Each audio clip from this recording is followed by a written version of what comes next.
시장 전반적으로 좀 점검을 해보고 가장 중요한 또 실적 내용 반도체 이야기를 집중적으로 다뤄보도록 하겠습니다.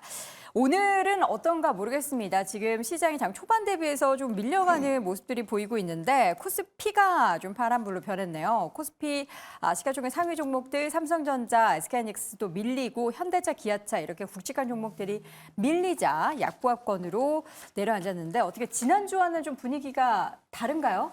일단은 뭐 상승세는 비슷했고요. 그리고 이제 약간 이제 지금 잠시 이제 돌아서긴 했지만 전반적으로는 우리 코스피가 2,744 처음 봤지 않습니까? 그래서 지금도 2,744에서 왔다 갔다 하고 있습니다만 어쨌든 코스피는 장중으로 봤을 때는 사상 최고치를 계속해서 돌파하고 있다. 이런 점은 긍정적으로 보이고 여기에 당연히 반도체 지금 치고 올라가고 있고 자동차, 금융주 계속해서 치고 올라가고 있는 거 보면 앞으로 3천을 이야기하는 증권가의 분석들이 계속 나오고 있습니다. 오늘만 해도 계속 NH투자증권이나 한국투자증권 이런 데서는 3천 간다 이런 이야기 하고 있는데 이 3천 간다가 사실은 상반기 내에 3천 간다 이런 이야기까지 하고 있으니까 분위기는 상당히 좋은 쪽입니다.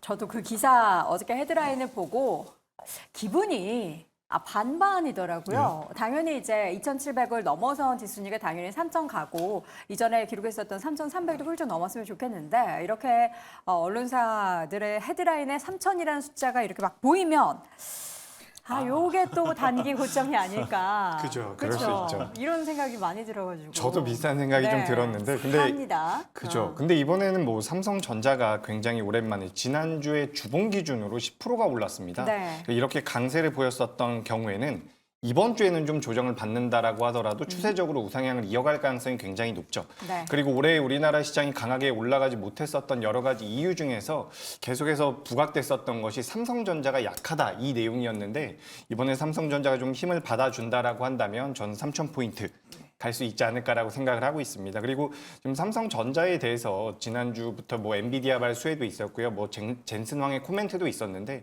실질적으로 우리가 이 HBM3E에 관련되어 있는 모멘텀이 삼성전자 쪽에 계속해서 붙는다라고 한다면 지금 D램과 낸드 플래시까지 돌아서고 있는 상황이기 때문에 1분기부터 실적이 좋아질 것이고 이런 것들은 이제 일시적일 가능성이 굉장히 낮습니다. 그러니까 사이클 산업이기 때문에 올해 1분기부터 실적이 좋아진다라고 한다면 2분기, 3분기도 좋을 가능성이 굉장히 높다라는 거죠.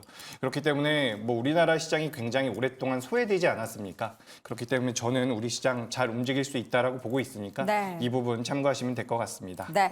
자, 이제 반도체가 가장 중요하죠. 이끌던 형님이 제대로 실적을 발표를 해야 다른 친구들도 다른 아우들도 같이 쫙 이렇게 따라 올라올 텐데 지금 실적에 대한 기대감이 있어요. 근데 네. 있는 건 알겠는데 이게 주가에 어느 정도 반영되었냐 여부를 따져봤을 때는 어떻습니까?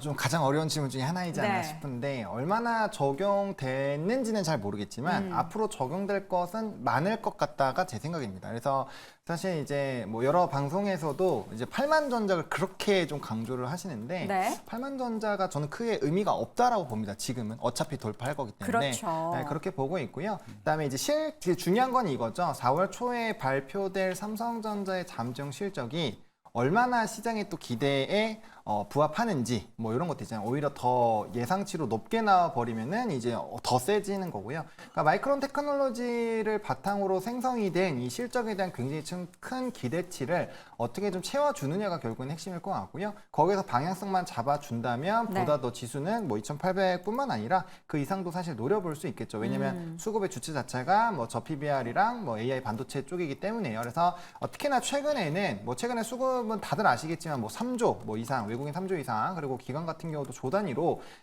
SK하이닉스와 삼성전자 쪽으로만 거의 집중돼서 많이 들어왔기 때문에 그만큼 시장의 집중도가 높다라고 보시면 좋을 것 같고요. 이미 시장에서 바라보고 있는 컨센도 굉장히 높습니다. 그러니까 이 가이던스 자체도 굉장히 높은데 일단은 삼성전자 같은 경우가 5.4조가 예상이 되고 있고 하이닉스가 이제 1.7조가 나오고 있기 때문에 만약에 그런 것들을 조금 정확하게 맞춰주는 흐름으로만 간다라고 한다면 뭐 랠리는 굉장히 좀 크게 지속이 되지 않을까. 뭐 발목 포인트는 이거죠. 엔비디아가 갑자기 엄청나게 꺾인다거나 아니면 환율이 더 상승을 하면서 정말 이제 부담감을 좀 확대를 한다거나 그런 이벤트만 없다라고 한다면 뭐 일단은 조금 더 상방을 열어놓고 반도체 종목군들 보셔도 괜찮지 않을까라는 생각입니다. 네. 그러면 김태성 교수님께서도 이 반도체의 이번 1분기 실적에 대한 훈풍으로 지수가 지금 시장에서 이야기하는 3천선은 어떻게 상반기에 볼 수 있을 거라는데 동의하십니까? 네, 저도 동의합니다. 그런데 이제 시기적인 문제와 네. 어떤 이제 외부 변수에 따라서 이제 타이밍 싸움이 가장 중요하지 않을까라는 생각이 들어요. 그러니까 이제 반도체 IT에 이제 많은 시청자분들이 관심을 갖고 있는 것은 명백히 팩트죠. 근데 이제 문제는 여기서 그냥 계속해서 상승을 하면 쫓아갈 수 없습니다. 반대로 이제 여기서 만약 조정이 나오면 그 조정에도 선뜻 매수하실 분들이 지금은 없을 수도 저는 있다는 생각이 들어서 타이밍과 시기의 문제일 뿐 반도체 산업에 대해서는 여전히 저는 긍정적으로 볼 수 있을 것 같고 또 우리나라 같은 경우에는 지금 반도체 산업에 한 번 더 트리거가 될 수 있는 부분은 당연히 삼성전자가 HBM3E를 언제 양산하고 얼마만큼의 이제 수율을 보여줄 수 있는지 여부가 아닐까라는 생각이 들고 있어요. 네. 왜냐하면 만약 이번에 퀄 테스트를 통과해서 양산을 진짜로 준비를 해야 된다라고 했었을 때 가장 떠오를 수 있는 게 한미 반도체와 삼성전자의 관계거든요. 지금은 둘의 관계가 악화가 되어 있어서 서로 공급하고 공급받는 게 없지 않습니까? 그런데 만약 엔비디아가 정말로 삼성전자에게 HBM3E 가져와 그러면 네. 이제는 또 수율에 대한 부분을 또 걱정을 해야 되기 때문에 한미 반도체 쪽으로 또 수급이 한 번 더 몰릴 가능성도 저는 높다라는 생각이 들고 있고 네. 그렇게 되면 자연스럽게 한미 반도체가 오르면서 같이 움직였었던 이스페타시스, HPSP, 뭐 주성 엔지니어링 이러한 기업들까지 같이 움직이기 때문에 저는 지수 상승에는 이견 없이 올라갈 수 있다. 대신에 타이밍 싸움과 시기적인 이슈 라는 의견 한번 들어보도록 하겠습니다. 지금 이제 시장 저도 여기서 한마디 네, 말씀드려보자면 지금 뭐 김태성 본부장님 완전 정확하게 저랑 똑같은 생각을 말씀을 해주셨는데 네. 여기서 우리가 하나 체크할 부분이 지금 환율에 대한 부분입니다. 환율. 지난주 후반에 갑자기 환율이 치고 올라오기 시작을 했죠. 사실상 네. 미국에서 FOMC 회의가 끝나고 나서 우리가 금리 인하가 언제 될 것인지 점도표가 어떤 식으로 진행이 될 것인지에 대한 관심도가 높았지만 실제로 그 FOMC 결과물에서 우리가 볼 수 있었던 것은 이 타이트닝에 관련, 그러니까 양적 긴축에 관련되어 있는 부분입니다. 네. 양적 긴축을 이제 속도 조절을 하겠다라는 내용이 나오면서 우리나라 그 원달러 환율이 내려왔거든요. 그러면서 우리나라 증시가 굉장히 강했는데 그 환율이 갑자기 지난주 후반부터 다시 올라가기 시작을 하고 있습니다. 물론 환율이 올라가면서 우리나라 시장에 들어왔었던 외국인이 이탈하진 않았기 때문에 아직까지는 우리가 크게 경계할 필요는 없지만 여기서 환율이 계속해서 상방으로 움직인다라고 한다면 이 역시 우리나라 시장에는 좀 부담이 될 수가 있기 때문에 시기적인 문제와 환율의 추이도 좀 따져볼 필요가 있지 않을까. 이렇게 말씀드리겠습니다. 네.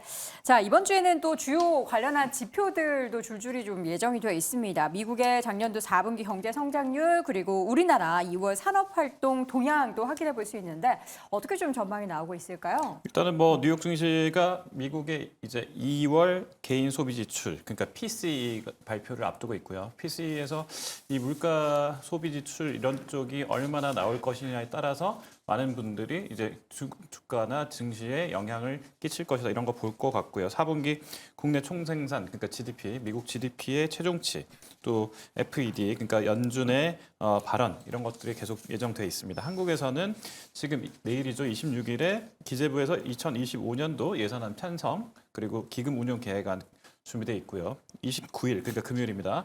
여기 통계청에서 이제 2월 산업활동 동향 여기 나오는데 산업활동 동향에서는 사실 이제 그 제조업 특히 이제 반도체 포함되어 있는 제조업이겠죠. 이 제조업이 어떻게 지금 더 활성화되고 있는지의 지표가 나오면 네. 이게 또 증시에 영향을 끼칠 수 있을 것 같습니다.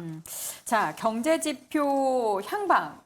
과연 이제 국내 증시에 영향을 미칠지 여부를 좀 보자면 사실 이번 주에는 글로벌도 그렇고 이제 국내도 그렇고 이벤트가 뭐 큰 게 없어요. 그래서 뭔가 조금이나마 사실 안 좋으면은 이게 지수가 올라와 있는 상태에서 또 한 번씩 흔들 만한 그런 조정이 비묘 되지 않을까 싶은데 어떻게 보십니까?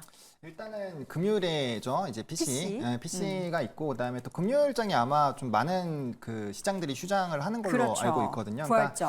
네, 아무래도 그런 부분에서 약간 좀 변수가 생길 수가 있을 것 같은데 근데 그게 이제 3월에 반영되기보다는 이제 4월에 또 반영이 될 거기 때문에 일단 이번 주에서는 이제 좀 강력하게 들어왔었던 수급 이탈에 대한 부분들을 좀 집중해서 보시면 좋을 것 같고 네. 만약에 이제 뭐 PC라든지 이런 부분도 높아서 사실 뭐 최근에 PPI라든지 CPI 이런 흐름을 봤을 때는 에너지 가격이랑 주거비가 사실 좀 발목을 잡았는데 에너지 가격이 이 WTI가 올라가다 보니까 이전보다 조금 높게 반영이 될 수는 있거든요. 그래서 그런 부분에서 단기 충격이 조금 불안하시다라고 하신 분들은 뭐 일부 뭐 한 5% 정도라도 약간 좀 유동 자금을 만들어 내시는 것도 좋은 방법이긴 하는데 근데 이제 시장에서 주목하고 있는 것이 반도체의 그 실적이거든요. 네. 근데 그게 워낙 강력한 트래거이기 때문에 저는 이번에는 한 대 맞아도 괜찮을 것 같아요. 이번 주에 PC가 좀 안 좋게 나오더라도 저가 지금 매수할 수 있는 기회로. 네, 그래서 이제 PC보다는 저는 삼성전자의 실적이 어떻게 나오느냐에 따라서 더 이 파급력이 훨씬 더 셀 거라고 보고 있기 때문에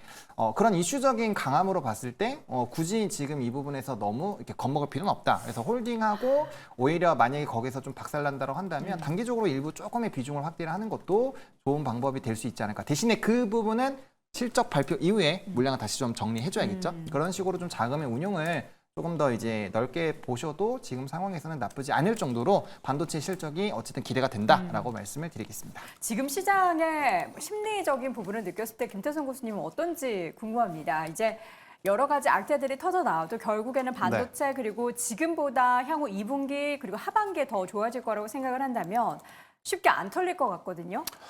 그런데 이제 네. 반도체 산업 안에서도 옥석 가리기는 절대적으로 필요한 그럼요. 거죠. 그러니까 실체가 있고 실적이 나오는 쪽은 HBM과 HBM 관련 장비 혹은 소재 쪽이 있고 우리가 이제 계속해서 기대감을 안고 봤었던 쪽, 뭐 뉴로모픽이라든지 CXL, PIM 쪽 같은 경우에는 만약 가치 조정을 받더라도 회복하는 회복력에서 좀 차이가 날 가능성이 굉장히 높다라는 생각이 들어요. 저도 앞에서 이제 하고 손님이 이야기하신 대로 이번에 만약 조정이 나오게 되면 매수할 수 있는 타이밍으로 저도 봅니다. 하지만 이제 모든 반도체 기업들을 다 매수할 수 있다라기보다는 제가 앞서 이야기드렸던 실적이 나오는 쪽으로 꼭 보셔야 된다는 생각이 들고 있고 그러니까 레거시 반도체 기준으로 봤었을 때 1, 2, 3위 중에 3위 마이크론이 이렇게 좋은 실적을 냈어. 그러면 당연히 삼성전자, SK하이닉스의 기대는 우리가 눈높이가 높아질 거지 않습니까? 그렇기 때문에 저는 이쪽에서 그동안 소외받았었던 이 전공정 장비 주들까지도 한 번 더 좀 체크를 해봐야 되지 않을까라는 생각이 들고 있고요. 사실 반도체 IT라든지 2차 전지 혹은 주도주가 쉴 때 가장 안 좋은 시나리오는 뭐냐면 다른 섹터까지 다 같이 무너지는 건데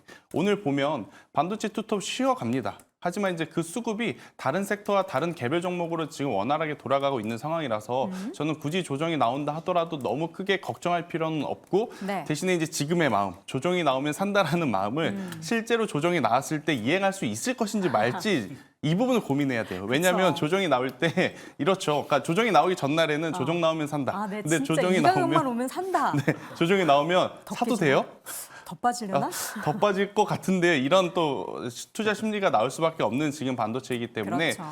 전략을 미리 세우고 그 전략대로 이행할 수 있는지 없는지 그 부분을 저는 고려를 하시는 게 지금 맞지 않을까라는 의견 드려보도록 하겠습니다. 이럴 때는 나는 뇌가 없는 그냥 로봇이다라고 그게- 생각을 해야죠. 그게 요새는 더 좋을 수 AI 있습니다. 탑재돼서 그럼요. 인간의 뇌를 또 복제한 그런 네. 시스템이잖아요. 이럴 때는 아예 뇌가 없이 매뉴얼적으로만 움직이는. 뇌가 있어도 매뉴얼로 움직일 수 있습니다. 아, 뇌가 있으면 이게 감정적 F가 이렇게 막 튀어나와가지고. 근데 이게 또 반대로 네. 너무 급하게 또 매수를 하고 그러면 또 왕창 물리는 경우가 있기 때문에 저는 나눠서 사야죠. 그죠. 분할 분할 매수. 매수. 예, 네, 맞습니다. 여러분들 가장 좋은 방법은 분할 매수인데 우리가 또 욕심이 나서 분할 매수 그거 쉽지가 않습니다. 자, 오늘 시장 전반적으로 확인해봤고 일단 반도체의 실적이 가장 중요한데요. 여러분들 급하게 마음 먹지 않으셔도 될 것 같습니다. 다시 한번 한 줄 평 확인해 보시죠. 박수호 고수입니다. 에브리띵 랠리가 시작됐다. 이재기 고수 속도 조절은 있어도 상승을 기대한다. 김태성 고수 마이크론으로 확인된 성과. 세론이냐 아니냐가 중요하다. 하재원 고수는 실적 풍향계 마이크론, 맑음 힌트 줬다라고 의견을 남겼습니다. 네, 오늘 장 탑5 이어서 4위 주제 확인해 보시죠.